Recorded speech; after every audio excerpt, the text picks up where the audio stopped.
Էլ ելք ու ճար չկա, ասում են ծնողները, որ փողոցը փակելու ծայրահեղ քայլին են դիմել 5-րդ տարին անհետ կորած որդիների մասին ի վերջո մի լուր իմանալու հույսով։ Տեղում կազմ ու պատրաստ հատուկ ջոկատայիններն են։ Ակցիային միջամտում են ծնողներին հեռացնում ու հերացին բացում րոպեների ընթացքում։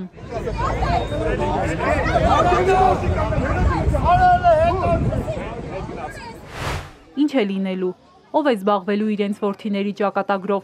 Անհետ կորածների հանձնաժողովը, որ ԱԱԾ արդեն նախկին տնօրեն Արմեն Աբազյանն էր ղեկավարում, շարունակելու է գործել, ումից ինչ ակնկալեն։ Այս հարցերով ծնողները վերադարձան Բաղրամյան պողոտա եւ միացան անհետ կորածների մյուս հարազատներին, որոնք անգամ գիշերն էին փակ պահել ճանապարհը։ Հիմա ինքը հանել է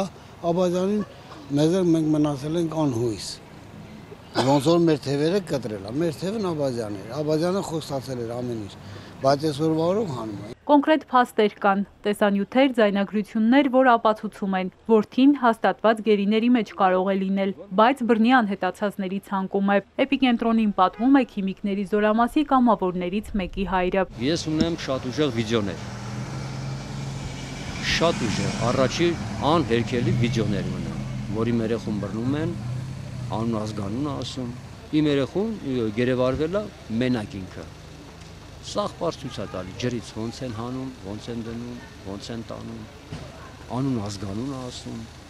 պահելու բան չի։ Հոկտեմբերի 20-ին մենք ստացել ենք այդ վիդեոները։ Պրյամո հենց իրանք էլ եթեր են տվել։ Ադրբեջանցին եթեր է տվել։ Էլ դուր չկա, որ չեն թագել, համբերելու տեղ էլ չկա։ Բոլորը նույնն են ասում։ Պարզ չէ, համբերեք։ Մենք այս 6-ը արդեն 5-րդ տարին է, հոկտեմբերի 20-ին 5-րդ տարին հեռանում։ Մեղք ենք, մենք էլ ենք մեղք։ Մենք չգիտենք ոնց ենք ապրում, ոնց ենք շնչում, ուտում ենք, չենք ուտում, արդեն մոռացել ենք ամեն ինչը։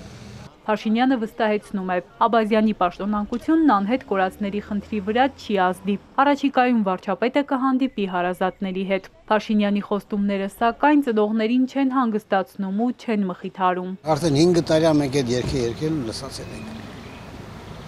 Այդ կալոսը հա էլ ճառած էր այդ դեկա։ Էդի հա էլ գնացել է։ 5 տարի սպասում ենք։ Ինչքան սպասենք, լավ։ Ես Փաշինյանի ոչ մի խոսքին չեմ հավատում։ Ես չեմ հավատում, ես անձամբ իր այդ մի քանի անգամ հանդիպել եմ այն շուտ վախտերը, դրանից հետո իմ մուտքը արգելվել է կառավարության շենք։ Ես հասկացել եմ, որ ինքը պոտենցիալ խռովիկ սուտասան մարդ է։ Ես ոնց կարամ հավատամ մի մարդու, որ 5 րոպեվա մեջ կարա 15-ած սուտ ասի։ Մյուս կողմից գիտեն, սայլը տեղից շարժելու համար կառավարության ղեկավարից սկսած բոլորը պետք է գործի անցնեն։ Հարցեր ունեն Փաշինյանին, որ Էրդողանի հետ հանդիպման է գնում։ Պարոն վարչապետ, գնում ես Թուրքիա, երեխեքի հարցով բանակցելու ես Թուրքիայի նախագահի հետ։ Եթե չէ, ինչի համար ես գնում։ Ես կարծում եմ մեր երկրի համար այս բանին ամենագլխավոր հարցը պիտի լինի երեխեքի վերադարձը, հետո մյուս հարցերը։ Մենք պատրաստ ենք ամեն ինչի, բայց երեխեքի հարցը պետք է գա, չէ, որ ազգը սթափվի, այս ծնողները հանգստանան։ Հայաստանը շուրջ 1200 անհետ կորած անձի հարց է բարձրացնում։ Պաշտոնական տվյալով 90-ականների սկզբից անհետ կորած է համարվում 993 հայ, իսկ 44-օրյա պատերազմից հետո 191-ը։ Էրմինե Ղարիբյան, Ալեքսանդր Կիրոյան, Էպիկենտրոն։